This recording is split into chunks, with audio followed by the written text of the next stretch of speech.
Hi, welcome back again. Hi. So, we'll be doing the post match analysis for match number 27, that is versus Punjab Kings and Rajasthan Royals. So, wow, ఎంత బాగుంది match అసలు. చాలా బాగుంది. చాలా ఇంట్రెస్టింగ్‌గా ఉండింది match. I think ఇలాంటి matches ఇంకా చూడాలి ఐపీఎల్‌లో. చివరి ఓవర్ దాకా వెళ్ళి లాస్ట్ ఓవర్‌లో ఆ టీమ్ విన్ అవుతదా? బ్యాటింగ్ టీమ్ విన్ అవుతదా? బౌలింగ్ టీమ్ విన్ అవుతదా? అనేది చాలా ఎక్సైటింగ్‌గా ఉండింది ఈ మ్యాచ్. ఓవరాల్‌గా చూస్తే I think Punjab has done really well second ఇన్నింగ్స్‌లో గానీ, బట్ వాళ్ళ టార్గెట్ చాలా చిన్నదిగా ఉంది. అట్‌లీస్ట్ ఒక 5-10 రన్స్ అడిషనల్‌గా ఉన్నా కూడా it would have been a difference అని చెప్పొచ్చు. ఓవరాల్‌గా చూస్తే రాజస్థాన్ రాయల్స్ బ్యాటింగ్‌లో కొంచెం తడబడినట్టు అనిపించింది ఈ మ్యాచ్‌లో. Otherwise very interesting, very exciting match to watch. But Punjab అనుకోని విధంగా సెకండ్ ఇన్నింగ్స్‌లో పెర్ఫార్మ్ చేయడం అనేది ఇట్ వాస్ అన్‌ఎక్స్‌పెక్టెడ్. యాక్చువల్‌గా చెప్పాలంటే రాజస్థాన్ రాయల్స్ 15-16 ఓవర్స్‌లో కంప్లీట్ చేస్తారేమో అనుకున్నాం స్కోరు. బట్ చూస్తే అలా లేదు situation. Punjab has really done remarkably well.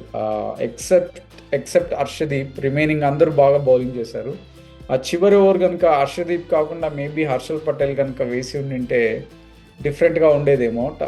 But కొన్ని టాక్టికల్ డెసిషన్స్ లాస్ట్‌లో చివర్లో ఆ ప్రెషర్ వల్ల శామ్ కరణ్ తీసుకోలేకపోయాడు అనిపించింది. బికాస్ వాడకు ఒక ఓవర్ కనుక లాస్ట్ ఓవర్ సేవ్ చేసి ఉంటే డెఫినెట్లీ మ్యాచ్ డిఫరెంట్‌గా ఉండిండేది. But it's that's how the T20 is all about, right? So it's superb match ఫైనల్‌గా చెప్పాలంటే. సో, మనం అనుకున్నాము వీళ్ళ మ్యాచ్ చాలా క్లోజ్‌గానే ఉంటది. జనరల్‌గా బాగా ఆడతారు. అండ్ చూసాం మనం చాలా అద్భుతమైన match. It was neck to neck, vent down to the wire and good. ఇలాంటి మ్యాచెస్ మీరు అన్నట్టు మళ్ళీ చూడాలి. టాస్ గురించి మాట్లాడుకుంటే ఏం జరిగింది అక్కడ? టాస్ రాజస్థాన్ విన్ అయ్యి ఫీల్డింగ్ ఎంచుకోవడం ఈజ్ ద రైట్ డెసిషన్. నేను అన్నట్టుగానే win the toss, field first and chase it down. So that is the formula. But ఓవరాల్‌గా చూస్తే పంజాబ్‌కి చాలా చేంజెస్ వచ్చాయి. లివింగ్స్టన్ బ్యాక్ రావడము, శిఖర్ ధావన్ లేకపోవడం చాలా ఇదిగా అనిపించింది. అండ్ అట్‌లీస్ట్ డెసిషన్స్ వరకు చూస్తే వాళ్ళు కొంచెం బ్యాటింగ్‌లో బాగా డెప్త్ అయితే ఇచ్చుకున్నారు అనిపించింది కానీ, బట్ ఓవరాల్‌గా వాళ్ళ ఇన్నింగ్స్ అంత ఇదిగా రాలేదు. బికాస్ బ్యాటింగ్‌కి అనుకూలించే పిచ్ అది. లైక్ 180 వికెట్ బేసికలీ చెప్పాలంటే. ఆ ఫస్ట్ ఏదైతే 6-7 ఓవర్స్ ఉన్నాయో అవి చాలా ఆర్డినరీగా వెళ్ళినట్టు అనిపించింది. Because both the openers did not do well. Probably ఒకరు కొత్త ఓపెనర్ అవ్వడము, దానికి తోడు జానీ బేస్ట్రో ఫామ్లో లేకపోవడం అనేది చాలా ఇంపార్టెంట్ ఫ్యాక్టర్ అని చెప్పొచ్చు పంజాబ్కి. That is really harming them a lot basically చెప్పాలంటే. So they did not utilise the initial conditions really well అని చెప్పొచ్చు. పిచ్ ఏమో ఐ థింక్ ఇద్దరికి అనుకూలించింది. బ్యాటింగ్కి అనుకూలించింది, బౌలింగ్కి అనుకూలించింది. ఎందుకంటే బ్యాటింగ్లో చూసాం లాస్ట్లో చివర్లో ఎంత మంచి షాట్స్ ఆడాడు హెడ్ మాయర్. గ్యాప్స్ ప్లేస్ చేస్తే it is really well. So even Ashutosh చూసాం మనం ఆ ఫస్ట్ ఇన్నింగ్స్లో. అశుతోష్ చాలా బాగా ఆడాడు, హెడ్ మాయర్ చాలా బాగా ఆడాడు.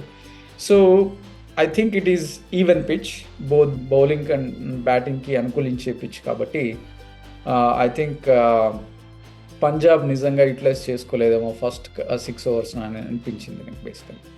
ఎస్, కాకపోతే మనం అనుకున్నట్టు ఫాస్ట్ బౌలింగ్కి అనుకూలిస్తుంది and at the same time స్పిన్కు అంత ఎఫెక్టివ్గా లేదు అని అనుకున్నాము. బట్ ఈ పిచ్లో స్పిన్కి అయితే డెఫినెట్లీ చాలా హెల్ప్ అయితే దొరికింది.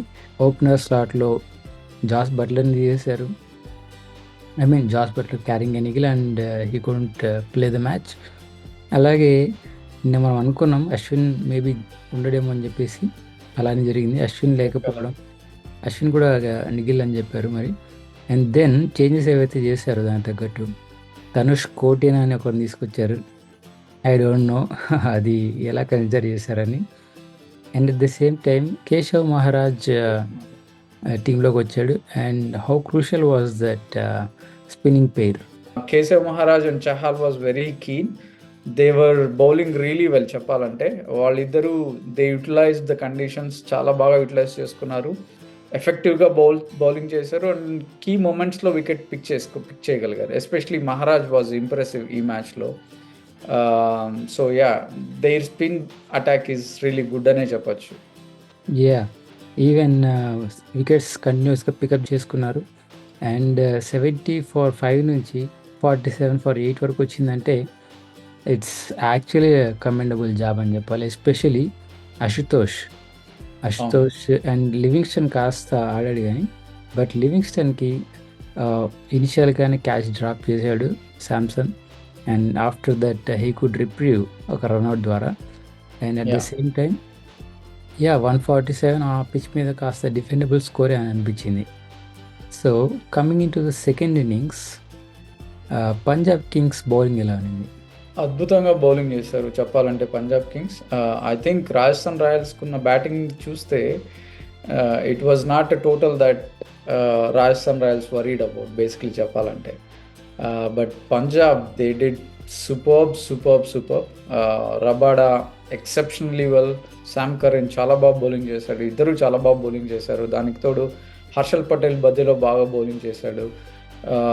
అండ్ హర్షదీప్ కనుక ఎక్కువ రన్స్ ఇవ్వకుండా కొంచెం కంట్రోల్గా బౌలింగ్ చేసి ఉండింటే I think they would have won the match అనిపించింది. స్పిన్ అటాక్ కూడా చాలా బాగా ఉన్నింది. ఐ మీన్ లివింగ్స్టన్ కానీ బ్రార్ కానీ, so they did really well comparatively. So ఓవరాల్గా చూస్తే పంజాబ్ చాలా బౌలింగ్ పర్ఫార్మెన్స్ చాలా బాగా చేసిందనే చెప్పొచ్చు.